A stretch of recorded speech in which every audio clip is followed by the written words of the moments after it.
নমস্কার, শুভ সন্ধ্যা। আজ ভালো থাকার ৫-৬টা মন্ত্র বলে যাই আপনাদের। নাম্বার 1, জল খাওয়া। নিজেদের ফোনে একটা অ্যালার্ম দিয়ে রাখুন আজই। কাল থেকে ৮-১০ গ্লাস জল নিয়মিত খান। এতে আমাদের শরীরও যেমন হাইড্রেটেড থাকবে, তেমন স্কিনও কিন্তু গ্লো করবে। সবার জন্য এই কথাটি প্রযোজ্য। আমরা আমাদের বাচ্চাদের বারবার বলি, কিন্তু আমাদের বলার বোধহয় কেউ নেই। তাই আমি আজকে আপনাদের বললাম জল খাবেন। দ্বিতীয়, ঘুম। অ্যাপ্রোপ্রিয়েটলি ভালো ঘুম, মানে ৮-১০ ঘন্টা। ১০ ঘন্টা আমাদের পক্ষে ঘুমানো সম্ভব নয়, আমাদের সময় নেই।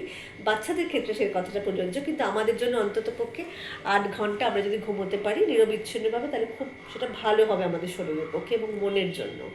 সুতরাং ঘুমটা কিন্তু আমরা আজকাল কি হয়েছে, আমরা রাত জেগে থাকি, সোশ্যাল মিডিয়া দেখি, বা সেগুলো আমরা নিজেদের যেগুলো কন্ট্রোলে, সেই জিনিসগুলো কিন্তু আমাদের কম করতে হবে, যাতে করে আমরা সত্যি ঘুমিয়ে পড়তে পারি খাওয়া দাওয়ার পর।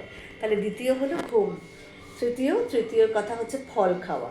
আমরা বাড়ির সকলকে ফল খাওয়ার জন্য ইন্সপায়ার করি, ফল খাই, মুখের সামনে ধরি, কেটে দিই, কিন্তু নিজেরা খাই না। সুতরাং আবারও নিজেদের ভালো তো আমাদের নিজেদেরকেই রাখতে হবে। সুতরাং ফল রোজ এবার থেকে, বিশেষ করে মরশুমি ফল যদি পারেন চিবিয়ে খাবেন, মানে ফলের রস বা জুস খাওয়াটা রেকমেন্ড করি না, কিন্তু একটা করে ফল যদি প্রতিদিন খান, তাহলে দেখবেন সেই প্রচণ্ড আপনার রেগুলার কোটা অফ ভিটামিনস আপনি পাবেন, এবং স্কিনও খুব উজ্জ্বল থেকে উজ্জ্বলতর হবে।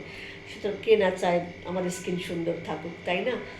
আচ্ছা, চতুর্থত কি দরকার, সেটা হচ্ছে আমি আগেও বলেছি যে এক্সারসাইজ বা একটু হাঁটা, ঘর থেকে বেরিয়ে, যদি সম্ভব হয় কারোর পক্ষে যে একটু বাড়ি থেকে বেরিয়ে আপনি হাঁটতে পারলেন, কোথাও একটু আশেপাশে ঘুরলেন, ১৫-২০ মিনিট, আধ ঘন্টাও যদি হয়, একটু বাড়ি থেকে বেরোনো খুব জরুরি, তাতে মন ভালো থাকে, খোলা হাওয়ায় ঘুরে আসা হয়।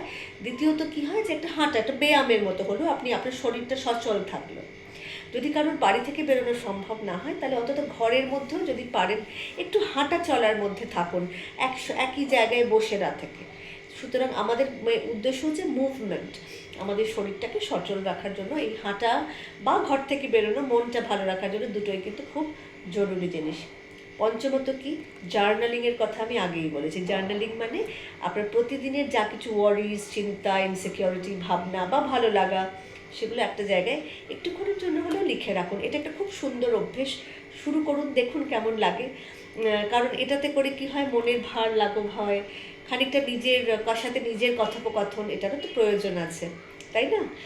এবং অ্যাফার্মেশন, অ্যাফার্মেশন মানে নিজে সকালে উঠে আয়নার সামনে দাঁড়িয়ে নিজের পিঠে একটা চাপড়ে নিজেকে দুটো ভালো কথা বলবেন যে আমি সব পারবো করতে, আজকে যেটা আমি ভাবছি আমি কিন্তু জানি আমার মধ্যে সেই শক্তি আছে, আমি এই কাজটা করতে পারবো, আমি এই কাজটা করতে সক্ষম, আমার ভেতরকার শক্তি দিয়ে আমি সেটা করব। এই যে পজিটিভ একটা কথা বলা, নিজের কানে নিজেই বললাম এবং নিজের কানে সেটা শুনলাম, এটার একটা এফেক্ট কিন্তু থাকে।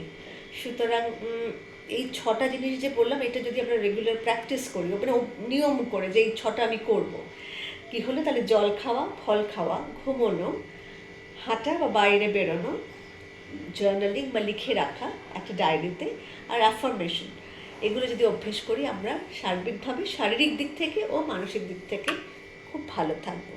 আশা করি এতে আপনাদের সকলের কিছুটা হলেও উপকার হবে, এবং আপনারা দয়া করে লিখে জানাবেন কেমন লাগলো। অনেক ধন্যবাদ।